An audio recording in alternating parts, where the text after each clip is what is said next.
twongeye kubaha ikaze kuri uyu munsi mwiza, umunsi w'icyubahiro, umunsi wo gushima Imana tukayihereza amashimwe yayo. Ku rubuga rwanyu Yezu Arakiza muri kumwe nanjye Matt, tukaba turi kumwe n'umutumirwa Padiri Tuyishimire Patrice. Nk'uko musanzwe rero mubimenyereye, turi mu mujyo wo kwiga, turi kwigana, twiga ibintu bijyanye n'inyigisho za Kiliziya ndetse n'ukwemera kwa Gikristo muri rusange. Uyu munsi rero tugeze ku ngingo ngira ngo turafata mu gitabo cya Catéchisme de l'Église catholique. Turi ku harya padugo ni umutwe ndiko vuga wa 74 nimero 74 niho tugeze. Uyu munsi turi bwige ukuntu iby'Imana ihishurira abantu bibageraho. Imana iyo ikwishuriye ubibona uti? Imana ihishuriye umuntu ikintu kimugeraho gite? Ese kiraza derite kikamwikubita akakibona? Hari inzira binyuramo se bigenda bite? Rero uyu munsi ntimuze kujya kure, kandi tubibutsa gukora subscribe hara hasi, mukore like, share, comment, mubikurikire muri benshi, mubikunde. Natwe nibyo biha agaciro akazi dukora, tukabona ko dushyigikiwe. Niyo nkunga nyine tuba tubasaba, kandi nibyo Imana dushakaho. Ngira ngo tudatinze Padiri yakomeza aduhugura. Urakoze cyane, reka dutangize isengesho twinjire mu kiganiro twunze ubumwe na Nyagasani. Ku izina ry'Imana Data na Mwana na Roho Mutagatifu, amina. Roho Mutagatifu, sanganya imitima y'abakwemera bagukunda, wohereze Roho wawe byose bibe bishya, n'isi izabone guhinduka. Dusabe. Mana wamenyesheje abakwemera Roho Mutagatifu, turagusaba kubwirizwa nawe, gukunda ibitunganye no kunogerwa nawe iteka, kubwa Yezu Kristo umwami wacu, amina. Ku izina ry'Imana Data na Mwana na Roho Mutagatifu, amina. Nk'uko twari basezeranyije mu kiganiro giherutse, uyu munsi turareba uburyo Imana yihishurira abantu kandi ikabagezaho ibyo yabahishuriye. Turahera ku ngingo kuri nimero ya 74 ya Catéchisme ya Kiliziya Gatolika, igira iti: Imana yishaka ko abantu bose bakira kandi bakamenya ukuri. Uko kuri ni Kristo Yezu. Imana ishaka abantu bose bakira kandi bakamenya ukuri, ni interuro tubona mu ibaruwa ya mbere Pawulo Mutagatifu yandikiye Timote, umutwe wa 2 umurongo wa 4. Uko kuri ni Kristo Yezu tuyibona mu Ivanjiri ya Yohani umutwe wa 14 umurongo wa 6. Twahasoma Imana ishaka abantu bose bakira kandi bakamenya ukuri, kandi uko kuri ni Yezu umwana wayo. Ahagira ati: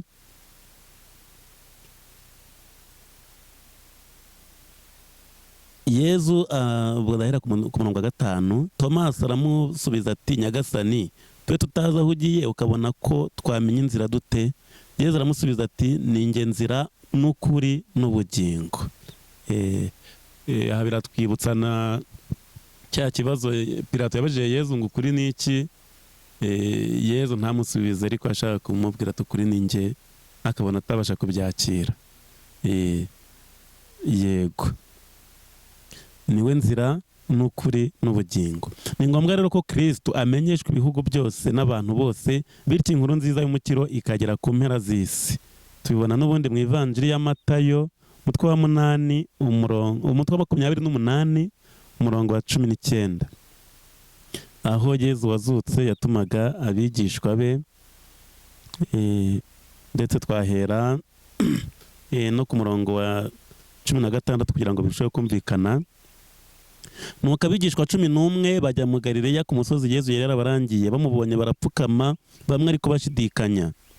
Yezu arabegera arababwira ati: nahawe ububasha bwose mu ijuru no ku isi, nuko rero nimugende mwigisha amahanga yose, mubabatize ku izina ry'Imana Data na Mwana na Roho Mutagatifu, mubatoze gukurikiza ibyo nabategetse byose. Dore kandi ndi kumwe namwe iminsi yose kugeza ku ndunduro y'ibihe.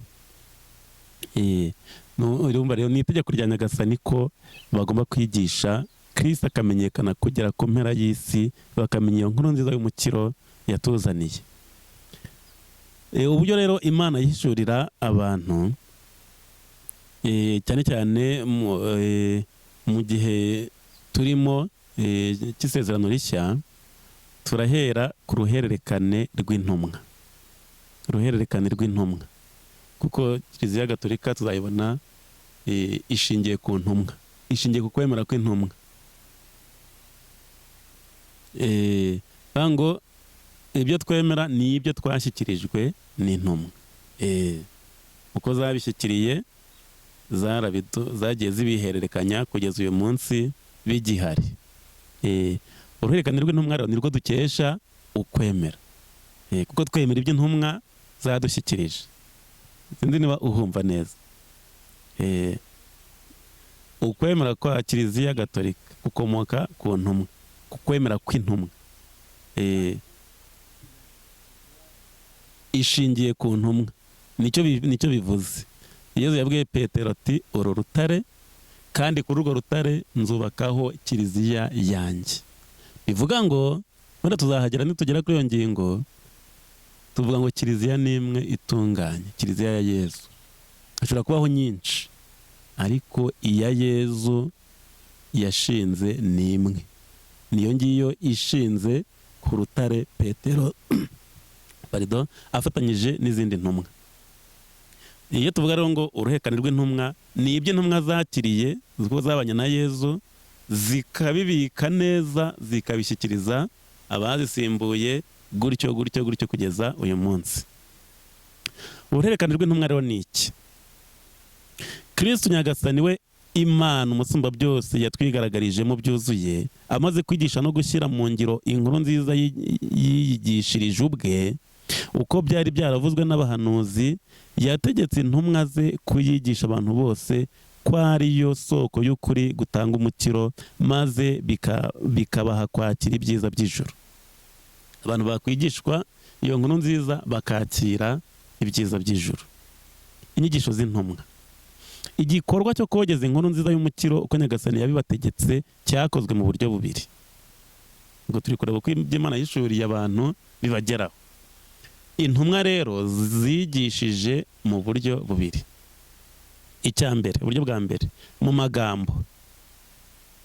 Intumwa zigishije mu magambo, zigatanga ingero, zigashyiraho abashinzwe imirimo mu nzego zitandukanye, rimwe bakigisha ibyo bumvanye Kristo ubwe cyangwa ibyo biboneye akora mu gihe babanaga nawe.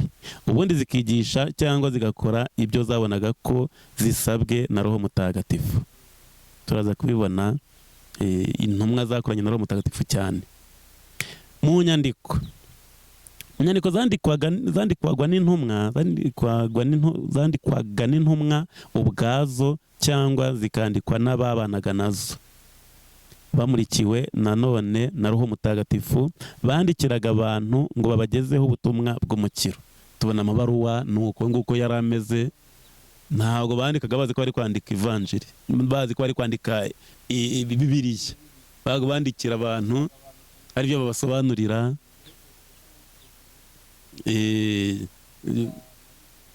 Ngira ibyo nshyira ku murongo.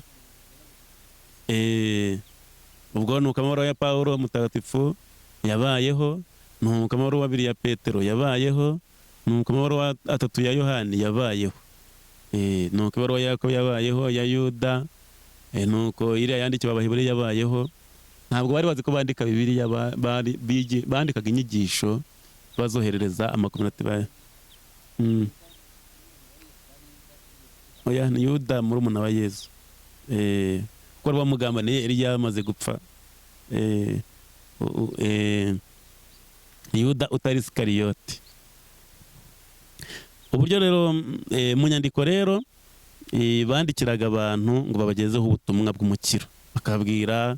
Urabona nk'ibaruwa nk'ivanjiri ya Luka, atangira avuga ati ubwo benshi batangiye bandika ibyari byabaye, nanjye niyemeje kubikwandikira nyakubahwa Theophile, kugira ngo umenye ko ibyo washyikirijwe mu magambo kuko ari ukuri.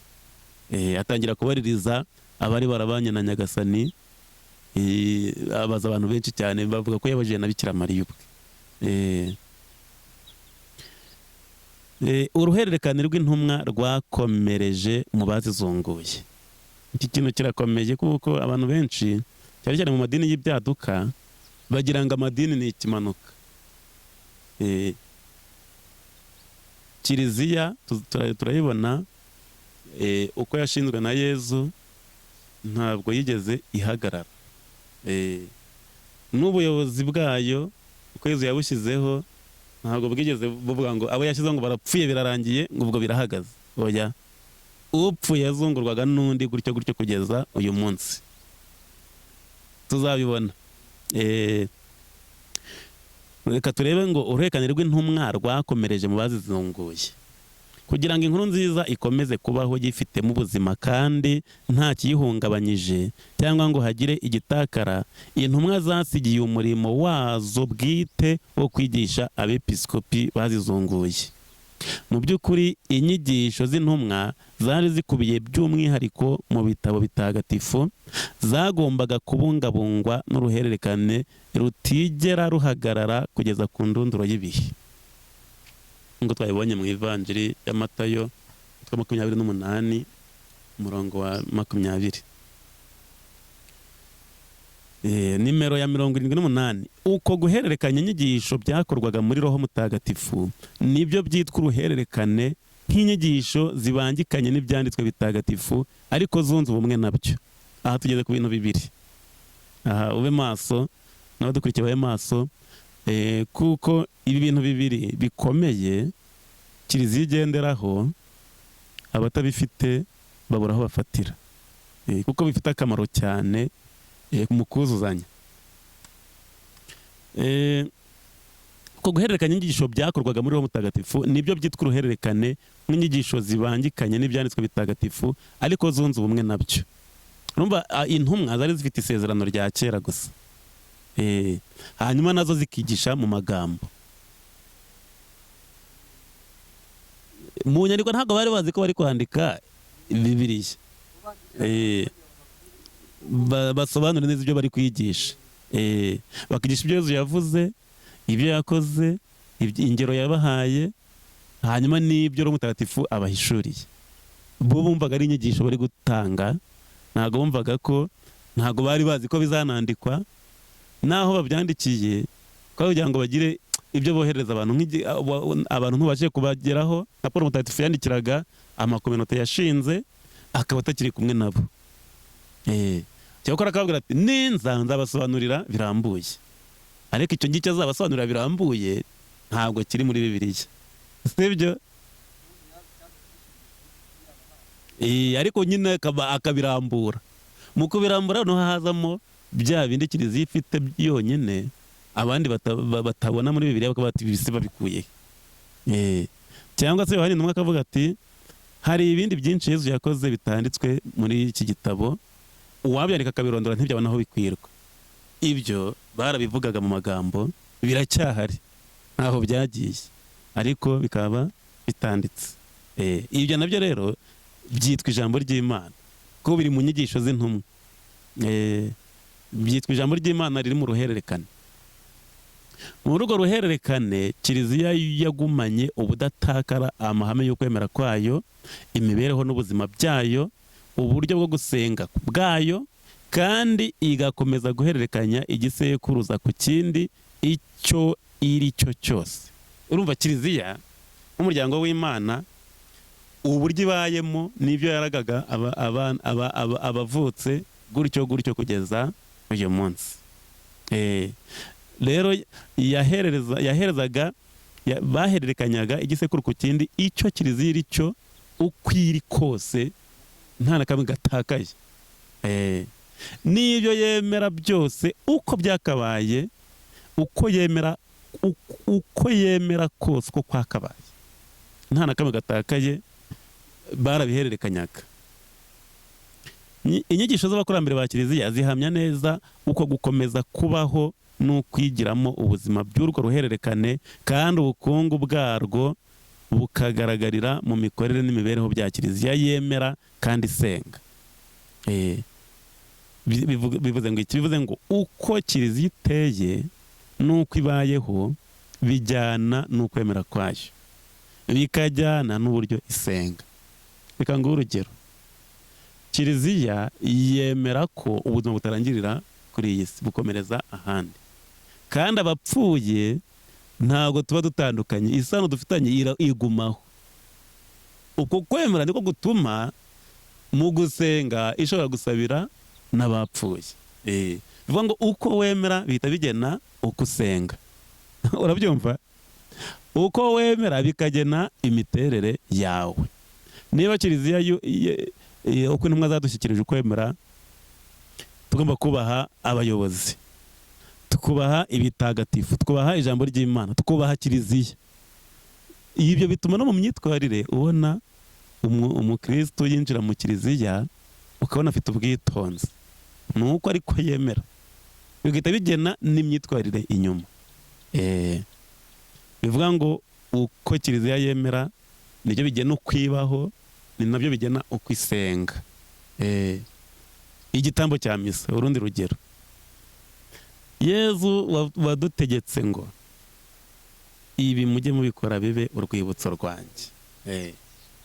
Iryo tegeko rya Nyagasani rishyiraho misa niryo rituma misa idahinduka ngo ubone abantu bavuga ati reka tubyihorere, kandi ari itegeko rya Nyagasani. Si n'urwibutso gusa, bivuze ngo ni urwibutso byaba bibaye nk'iby'abandi ba bene data, ni urwibutso muri sanse ya memoire, ntabwo ari muri sanse ya souvenir. Souvenir ni ukubyibuka gusa ngo byarabaye, ariko urwibutso muri sanse ya memoire ni ukubigarura bikaba biri kuba, bikaba biri kuba. Niba bavuze ngo iki ni umubiri wanjye ugiye kubatangirwa, bikaba biri kuba mu ijuru no ku isi, kugira ngo abantu bakire nabo bahari. Aho rero niho hari ukwemera gukomeye abantu benshi badashobora kumva. Aribyo nakubwira ngo uko wemera niko usenga. Uko kwemera ko turi kumwe na Yezu wigize umugati, cyangwa na Yezu mu mugati na divayi, bituma umugaragariza icyubahiro kubera kumwemera. Ntabwo ari ibiryo bisanzwe, kandi noneho akanagukiza kuko ubyemera.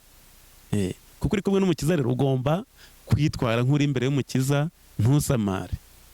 Ukwemera kuhita kugena uko witwara. Bityo rero umushyikirano Imana Data yagiranye n'abantu ibinyujije kuri ijambo wayo muri Roho Mutagatifu ukomeza kubaho no gukorera muri kiliziya. Gute?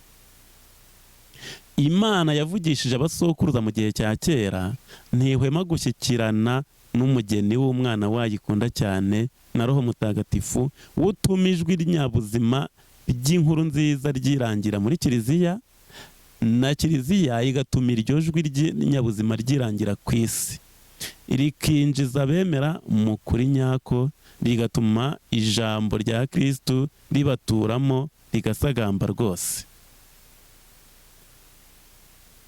Sinzi niba ahangaha muhumvise neza. Uko Imana yashyikiranye n'ababyeyi bacu ba kera, ni nako n'ubu muri kiliziya igishyikirana n'umuryango wayo, kandi ijambo ry'Imana rikaba irinyabuzima rikirangira muri kiliziya, kiliziya ikaranga Nyagasani umukiza, hanyuma kiliziya ikirangira, ijambo ryayo rikirangira no ku batuye isi bose, kugira ngo baryakire bakire iryo jambo ry'umukiro, ijambo rya Nyagasani rikiza. Tugiye kureba noneho isano iri hagati y'uruhererekane n'ibyanditswe bitagatifu. Isano twavuga ko bihuriye ku bintu bibiri. Icya mbere ni uko bihuje isoko. Icya kabiri ni uburyo bubiri butandukanye, bwo guhererekanywa. Turaza kureba aho bitandukaniye. Isoko rero bihuriyeho ari ijambo ry'Imana riri mu byanditswe bitagatifu, ari n'iriri mu ruhererekane, byose biva hamwe, byunze ubumwe budatandukana kandi bishyikirana hagati yabyo, kuko byombi bifite isoko imwe ku Mana bivomaho, byombi bikoze ikintu kimwe kandi bigamije intego imwe n'iherezo rimwe. Buri kimwe gihozaho kandi kikarumbura muri kiliziya ibanga rya Kristo wasezeranye kubana nabe iminsi yose kugeza ku ndunduro y'ibihe. Twabibonye mu ivanjiri ya Matayo 28 kugeza ku murongo wa 20. Sinzi niba hano uhumvise inyigisho z'uruhererekane ntagatifu, nazo ni inyigisho ntagatifu n'ijambo ry'Imana ryanditswe, byombi bivoma hamwe. Ni ibikorwa Yezu yavuze, yakoze, cyangwa ibyo yavuze bitanditswe muri Bibiliya, ariko byavuzwe biriho rero, kandi biva he? Biva kuri Yezu. Ni ibikorwa intumwa zakoze, cyangwa se uburyo basengaga bitanditswe muri Bibiliya, ariko kwemera intumwa zari zifite, zikaba zitarakwanditse muri Bibiliya mu buryo uko bwakabaye, cyangwa se byanditswe muri make, ariko mu magambo arambuye biri ahandi, ariko bikaba biriho ntiwabikuraho. Ibyo byose rero bivoma hamwe, aho ijambo ry'Imana ryavomye iryanditswe, ni naho n'iryo ritanditswe ryavomye, isoko ni imwe. Bityo rero bikanganya icyubahiro, turaza kubibona. Aka kabiri ni uko mu guhererekanywa, uburyo bwo guhererekanywa buratandukanye. Ibyanditswe bitagatifu ni ijambo ry'Imana ryahumekewe mu butatu, ryahumekewe mu bantu na Roho w'Imana barishyira mu nyandiko. Urumva aha ni uburyo ryahererekanyije. Ijambo ry'Imana rihumekewe mu muntu arishyira mu nyandiko. Aho ni ku byanditswe bitagatifu.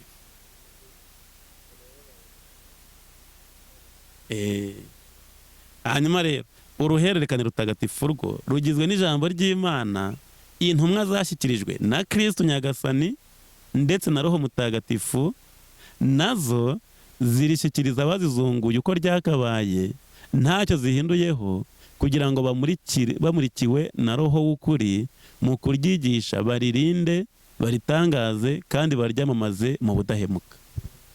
Urumva ya soko imwe twavuze haruguru irushijeho kumvikana, ariko no mu buryo bwo kubihererekanya buratandukanye. Rimwe ijambo ry'Imana rimwe rihumekewe mu muntu araryandika, aryanditse rizagira igihe cyo gutoranywa, bati n'ijambo ry'Imana turishyize mu bitabo bya Bibiliya. Hanyuma inyigisho z'uruhererekane rutagatifu narwo ni ijambo ry'Imana intumwa zashyikirijwe na Kristo cyangwa na Roho Mutagatifu, yabuze gufata mu mutwe, cyangwa na Roho Mutagatifu zimaze kurishyikirizwa ziraribika neza, zirishyikiriza abazizunguye ntacyo zihinduyeho, kugira ngo bamurikiwe na Roho w'ukuri baryigishe, baririnde kandi baritangaze, baryamamaze mu budahemuka. Uru ruhererekane rero ruvugwa no muri Bibiliya, ariko ababyandikaga ntabwo bari bazi ko ibyo banditse bizajya muri Bibiliya. Reka turebe nk'ibaruwa ya mbere Pawulo Mutagatifu yandikiye Timote, umutwe wa 6 umurongo 20 kugeza ku 21. Biraza kugutangaza ubone ukuntu inyigisho z'uruhererekane zizwi na Bibiliya, kuko bandikaga batazi ko bari kwandika Bibiliya. Umutwe wa 6 umurongo 20, Pawulo Mutagatifu yabwiraga Timote ati, Timote rero wite ku byo waragijwe, wirinde abavuga amagambo y'amahomvu n'ubwigomeke ku Mana, bakabyutsa impaka zishingiye ku ngirwabuhanga, kubera ko ari bwo bashyize imbere, byatumye bamwe bitandukanya n'inzira y'ukwemera. Sinzi niba iki kintu cyumva. Kubera ko intumwa zagendaga zishyikiriza abazizunguye, Timote wibuke ko ari umwepiskopi, twize kuvuga ngo abepiskopi bashyikirijwe n'intumwa ububasha bwabo bwo kwigisha, ububasha bwazo bwo kwiga, barazizunguye. Timote ari mu bazungura b'intumwa n'abandi bepiskopi kugeza uyu munsi. Akavuga rero ati wite ku byo washyikirijwe. Ni ibiki? ni ibiki yashyikirijwe? Ni kwa kwemera kw'intumwa bagendaga bahererekanya bati dore ibyo twemera, dore ibyo twemera.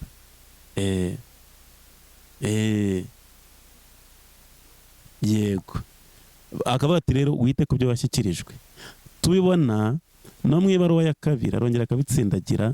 Mu ibaruwa ya kabiri yandikiye Timote, umutwe wa mbere umurongo wa 12, aragira ati ni nayo mpamvu ituma mbabara bene aka kageni, ariko nta soni binteye. Koko rero nzi uwo nemeye, kandi sinshidikanya ko ashoboye kurinda ibyo yanshinze kugeza kuri wa munsi wo kuzuka kwe. Ibyo yanshinze, kurinda ibyo yanshinze. Agakomeza ati njyewe ati jya wigisha ukurikije amagambo aboneye wanyumvanye. Urabyumva? Ntago atubwiye ngo ayo magambo ni ayahe. Hari byinshi Pawulo yagiye avuga Timote yumva. Ibyo rero nibyo amubwira ati ibyo naguhaye jya ubyigisha, ariko ntabwo dufite aho byanditse. Ariko barabihererekanyaga, ntabwo byatakaye. Biri mu ruhererekane. Yego. Ariko nubwo tuvuga ngo ibintu byanditse byageze nyuma birandikwa, ariko byanditswe mu zindi nyigisho z'uruhererekane. Ariko nta kagomba gutakara. Ati rero jya wigisha ukurikije amagambo wanyumvanye, urangwa n'ukwemera n'urukundo ufitiye Kristo Yezu. Komeza rero ibyiza waragijwe. Umurongo wa 14. Komeza rero ibyiza waragijwe, Roho Mutagatifu utuye muri twe abigufashemo. Urakumvise aka kantu? Intumwa rero zahaye, navuga ngo ikira, zishyikiriza abazizunguye ibyo zaragijwe, bababwiye ko nta na kamwe bagomba gutakaza. Nta na kamwe rero katakaye. Niyo mpamvu nk'uko tugira misa, uko intumwa zayisomaga niko tuyisoma. Hahindukaho akantu gatoya bitewe n'umuco, bitewe n'igihe, ariko umutima ni umwe. Tuzabibona nitubigeraho, urebe turi muri Bibiliya, urebe ukuntu misa yagendaga, uvuga utese burya na misa iri muri Bibiliya. Dukomeje rero, aho rero niho hashingiye kuba Kiliziya iyo yaragijwe kwamamaza no gusobanurira iby'Imana yaduhishuriye, itavoma gusa mu byanditswe bitagatifu ibyo yemera byose ku ngingo z'iby'Imana yaduhishuriye. Niyo mpamvu byombi, ibyanditswe bitagatifu n'uruhererekane rutagatifu, bigomba kwakirwa no kubahwa mu rukundo rumwe no mu cyubahiro kimwe. Tuzi niba iyi ngingo yumvise. Ibyo Kiliziya yemera niyo yaragijwe kwamamaza no gusobanurira abantu iby'Imana yabahishuriye. Niyo, sibyo? Bibiliya Yesu yabwiye intumwa ngo mugende naho ubasha bwose mu ijuru no ku isi, none nimugende mwigisha amahanga yose, mubabatize ku izina ry'Imana Data na Mwana na Roho Mutagatifu, mubatoze gukurikiza ibyo nabategetse byose nta na kamwe kavuye. Dore kandi ndi kumwe namwe iminsi yose kugeza ku ndunduro y'ibi, kugeza ku mpera y'isi, kugeza ku munsi w'imperuka, kugeza igihe izashirira. Ni ukuvuga iki rero? Ibyo Kiliziya yemera ntabwo ibivoma gusa mu kuvuga ngo ni ibyanditse hano, byose ntabwo byanditse aha. Byose ntibyanditse aha, kandi mu byo yazitegetse nta na kimwe kigomba gutakara. Nibyo byitwa umurage wo kwemera. Umurage wo kwemera tuzabisoma, tuzabibona mu bindi biganiro bizakurikiraho. Mu murage intumwa zashyikirijwe wo kwemera, ubishyikirijwe na Yezu, nta na kamwe kagomba gutakara. Nazo zigomba kubishyikiriza abazizunguye, nabo bakabishyikiriza abazizunguye, gutyo kugeza n'uyu munsi. Nibyo byitwa ihererekanyabubasha. Ihererekanyabubasha mu buzima busanzwe. Itandukaniro ry'uruhererekane rw'intumwa n'uruhererekane rwa Kiliziya. Hari uruhererekane rw'intumwa, ibyo intumwa zashyikirijwe na Yezu na Roho Mutagatifu, ibyo ni uruhererekane rutagatifu rwa Kiliziya rukuru. Hakaba noneho n'umurage wa za Kiliziya, umwihariko wa Kiliziya y'akarere kanaka. Biratandukanye. ushobora gusanga wenda paruwasi Gituza dufite umuco, abakristo baba bafite umuco ubona bihariye, ariko nyine ari akantu gatoya kakagumaho, bakajya bagahererekanya bitandukanye na wa murage ukomoka ku ntumwa.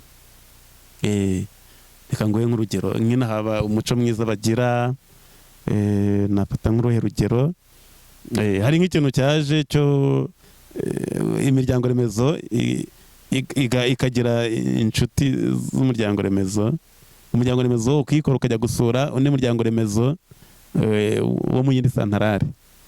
Urwo ni urugero, ako kaba kinje mu muco wa paruwasi utakabona ahandi. Ako rero kemerwa, tugiye kubibona. Ababishinzwe iyo bamaze kubona ntacyo gatwaye, bashobora kuvuga ibi ntacyo bitwaye, byakomeza. Babona gafite icyo gatwaye bakavuga ati aka gahagarare, ntacyo kari kungura. Bene iyi mirage mitoya, iyo ubuyobozi bwa kiliziya bushobora kuba buti nikomeze ntacyo itwaye cyangwa ninahagarare. Ariko uriya murage ukomoka ku ntumwa nta na kamwe kagomba kuvaho. Uruhererekane twakomeje kuvuga ni urukomoka ku ntumwa, rukavuga ibyo zakiriye mu nyigisho no mu ngero nziza Yezu yazihaye no mu byo zigishijwe na Roho Mutagatifu. Ushaka kureba uko intumwa zigishwaga na Roho Mutagatifu, twareba nk'igitabo cy'ibyakozwe n'intumwa. Intumwa zakoranye na Roho Mutagatifu cyane, ndetse kiriya gitabo cy'ibyakozwe n'intumwa ushobora kucyita igitabo cy'ibyakozwe na Roho Mutagatifu. Turebe rero igitabo cy'ibyakozwe n'intumwa, umutwe wa 15 umurongo 28. Ari intumwa ziri muri ya konsili y'i Yerusalemu ya mbere, konsili ya mbere, zafashe umwanzuro uvuga ngo tubatumyeho rero Yuda na Silasi mpereye ku murongo 27 kugira ngo nabo ubwabo babasobanurire ibyo tubandikiye. Byanogeye rero Roho Mutagatifu kimwe natwe kutagira undi mutwaro tubagerekaho utari aya mabwiriza ya ngombwa. Ubwo bagiye kuyavuga. Byanogeye Roho Mutagatifu kimwe natwe. Ngo bakoranaga na Roho Mutagatifu akababwira ibyo bakora, nabo bakumva birabanogeye, bakabishyira mu myanzuro y'ibyo bemeje. Hano bakemuraga ikibazo cyerekeye igenwa, cyari cyabaye ikibazo bateze abakristo ababaye abakristo ari abanyamahanga bagomba nabo kwigenyesha mu muco wa Kiyahudi. Kwigenyesha ni circoncision. Urabyumva? Nimvuga ku Isilamu za nibwo byumva kurushaho. Izi mpaka rero zabaye gukebwa. Izi mpaka zabaye zibazaga niba umukristo utari umuyahudi agomba kubanza kwikebesha kugira ngo abone kuba umukristo. Ubwo nshatse kugira tumara amatsiko badukurikiye, uyu mwanzuro wari uyu nguyu. Reka nawo ngusome. Mwirinde kurya inyama zatambiwe ibigirwamana n'amaraso n'inyama z'inyamaswa zanizwe, mwirinde n'ubukozi bw'ibibi. Nimureka gukora ibyo muzaba mugenjeje neza, nimugira amahoro.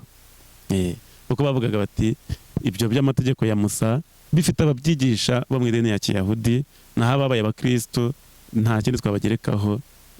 Ibyo ngibyo byari ibyo mu isezerano rya kera.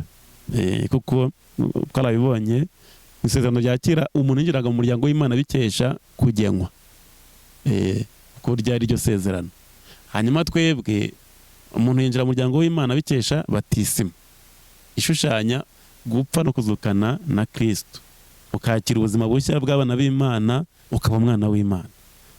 Rero aya mabwiriza kugenwa babonye ko atari ngombwa ko wabaye umukristo ari umunyamahanga. Yewe n'umuyahudi ubaye umukristo ntabwo yari akigengwa n'itegeko rya Musa ryo kugenwa, ubwo yagombaga kuba umukristo. Ni isezerano rishya twari twinjiyemo. Twareba n'igitabo cy'ibyakozwe n'intumwa, umutwe nicyo twari turimo n'ubundi, umutwe wa 8 umurongo 29. Aho ubwo ni Filipo nawe mutwari w'umunyatiyopiya. Roho Mutagatifu abwira Filipo ati genda wegere ririya gare. Nako gusa turi busameho. Roho Mutagatifu nawe wabadigitaga, bababwira ngo kora ibi. bivuga ngo bo na roho mutagatifu rero baragendanaga. niyo mpamvu twabonye ngo hari ibyo intumwa zabwiwe na Yezu, hari ijambo ry'Imana zabwiwe na Yezu, n'ibyo zabonaga akora zikabifata zikabyigisha abandi. Hari n'ibyo zabwiwe na roho mutagatifu, nabyo zikabifata nk'ijambo ry'Imana zikabyigisha. Ibyo byose rero nta na kimwe kigomba gutakara. Mu by'ukuri abakristo ba mbere ntibari bakagize isezerano rishya ryanditse, kuko isezerano rishya ubwaryo rihamya iyubakwa ry'urwo ruhererekane ruzima. Twayibonye mu ibaruwa ya mbere Pawulo Mutagatifu yandikiye Timote umutwe wa 6 umurongo 20 kugeza ku 21, n'ibaruwa ya kabiri yandikiye Timote umutwe wa mbere umurongo wa 12 kugeza ku 14. Yego, ni ngombwa nanone kumenya gutandukanya imirage y'impererekane zishingiye ku buhanga mu kuvuga Imana, ku myitwarire, kuri liturujia, ku buryo bwo kuyoboka Imana binyuze mu nzira izi n'izi. Ibyo byose byagiye bivuka muri za kiliziya z'uturere uko ibihe byagiye biha ibindi. Twakivuzeho hari umuco wa kiliziya irahana nk'abo muri Kongo, uburyo basengamo b'abagatolika misa n'imwe, ariko ubu ushobora gusanga guhana amahoro bashobora kuyahana ukundi. Twe tugahoberana, wowe n'abagahana bisu. Urugero ni urugero ntanze aho baramukanya wenda bagira gutya, ubwo guhana amahoro wabonye ko no muri covid siko twabigenzaga twagiraga gutya. Bivuga ngo hari udushobora guhindukaho, ariko igisobanuro ntigihinduke, hagahinduka iby'inyuma gusa bidafite icyo bitwaye. N'utu twiciro twavuze, liturujia, imyitwarire, uburyo bwo kuvuga Imana, uburyo bwo kuyoboka Imana, bushobora gusa n'ubutandukanyeho gatoya bitewe n'akarere kanaka, ariko ntibinyurane na rwa ruhererekane rw'intumwa, ni rwo rukuru. Ibyo ni uburyo bwihariye bwagiye buvuka mu gushyira mu ngiro uruhererekane rw'intumwa hakurikijwe umuco w'ahantu wihariye n'igihe iki n'iki abantu bagezemo. Uruhererekane rw'intumwa ni rwo rumurikira abayobozi ba kiliziya iyo bagomba kwemeza niba umurage uyu n'uyu w'uruhererekane rwa kiliziya iyi n'iyi y'akarere ushobora gukomezwa, guhindurwa cyangwa kurekwa. Ushobora kuvuga ati ibi ngibi mubireke, ntacyo bifasha mu kwemera, kuko bidafite isoko ku ruhererekane rw'intumwa.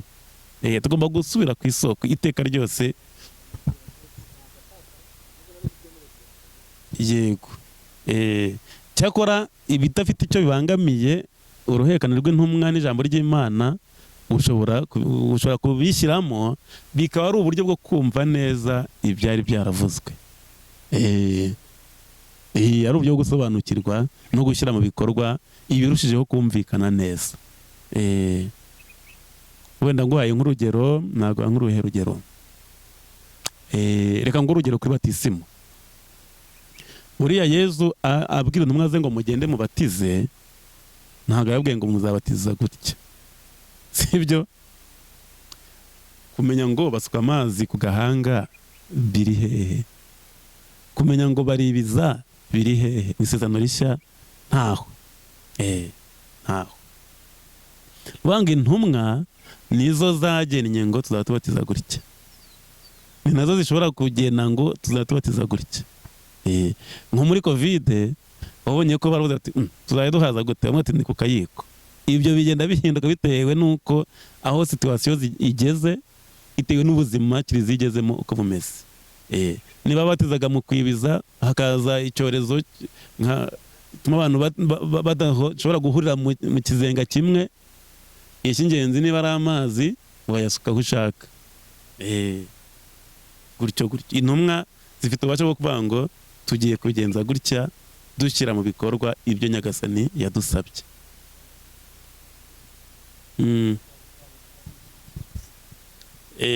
Navuga ko uruhererekane ni inyigisho intumwa zakuye kuri Yezu, zashyikirijwe na Yezu na Roho Mutagatifu, zikaba zitanditse muri Bibiliya, ziri mu zindi nyandiko.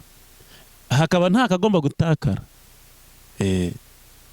Ubwo kugira ngo mubyumve neza, hari icyo tubona kuvuga ngo ariko ibi ngibi mukora mubikurahe, cyane cyane tubibwirwa nabo mu yandi matorero, ibi mubikura ariko ibi mubikurahe.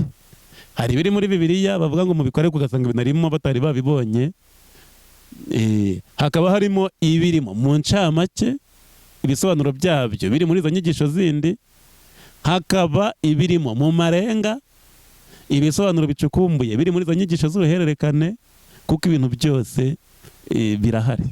Dufashe nk'inzira y'umusaraba ntaho wayibona muri Bibiliya, ariko yabayeho mu gihe cy'intumwa, ariko muri Bibiliya ntiwayibona. Dufashe ni byinshi. Hanyuma hakaba ibiri muri Bibiliya ariko batagena ngo amategeko ya liturujia yo kubikora arihe, nk'uburyo babatizaga mu gihe cy'intumwa biri mu bindi bitabo, ntabwo biri muri Bibiliya. Tubona nka Filipo abatiza uriya muntu, avuga ati dore amazi n'icyambuza kubatizwa, ngo Filipo aramubatiza ku izina ry'Imana Data na Mwana na Roho Mutagatifu. Ntabwo batubwira ngo yashyizemo wese n'amaguru n'amaboko, ntibazi uko yabigenje. Uko byagendaga biri mu bindi bitabo. Tubona Paulo asezera ku bakristo b'Ikorinti, nuko arabanza arabigisha, arangije afata umugati ashimira Imana arawumanyura. Uko misa yagendaga n'amategeko yayo ntibirimo, ubwo baba batubwiye gake, ariko uko misa yagendaga biri muri ibyo bitabo.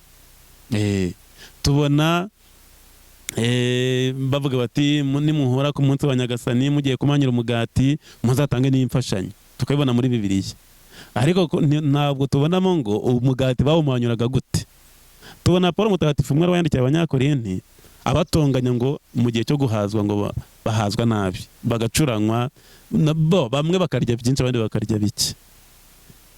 Tukabona baha umurongo ati mujye mumenya kuva mu rugo mwahaze, nimuza mu ngoro ya Nyagasani musangire umubiri wa Nyagasani neza mutuje.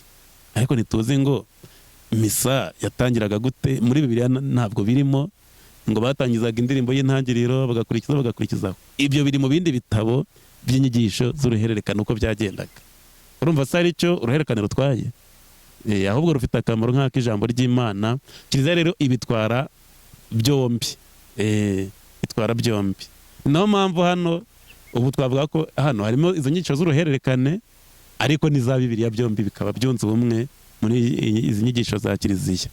Hanyuma hakaba n'ibindi bitabo nyine byo ku gihe cy'intumwa, tuzajya tubabwira n'amazina yabyo kugira ngo abashobora kujya no kuri interinete babikurure babibone.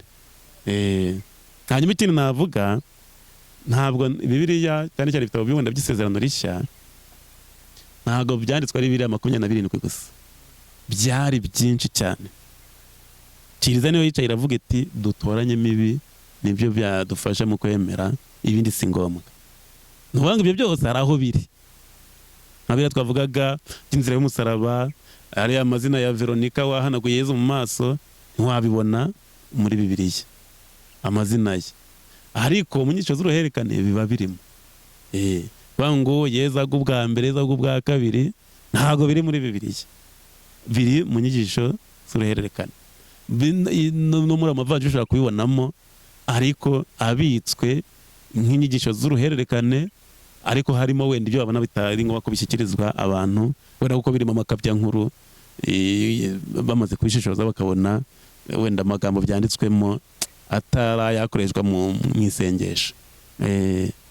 Nicyo navuga rero, sindi nta kindi babaza ngo dusoze.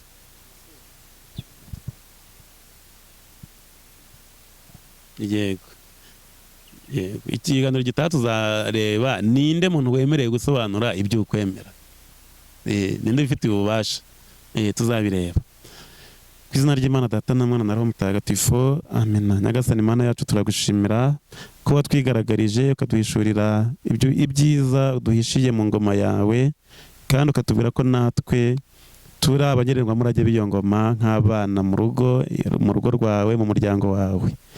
Dufashe gukomeza guha agaciro ijambo ryawe, ryaba ryanditse muri Bibiliya, ryaba irikuye mu nyigisho z'uruhererekane, dukomeze kuryakira nk'ijambo ry'umukiro witeka ku bwa Kristo umwami wacu, amen. Nyagasani Yezu nabane namwe, ushobora byose nabaho umugisha, Imana Data na Mwana na Roho Mutagatifu, amen.